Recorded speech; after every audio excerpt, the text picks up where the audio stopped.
Want to save $1,000 fast? Here's the simplest way to do it as a beginner.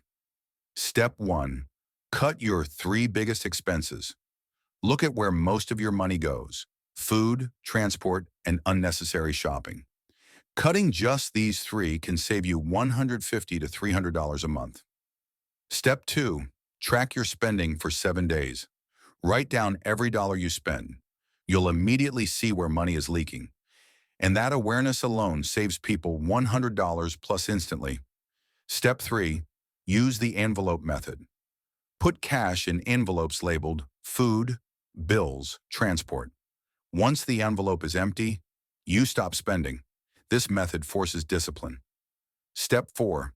Do a 7-day no-spend challenge. No restaurants, no online shopping, just essentials. You'll save more in a week than you think. Step 5. Sell 5 items you don't use: clothes, old phone, camera, shoes, anything. Most people can make $100 to $300 in one day.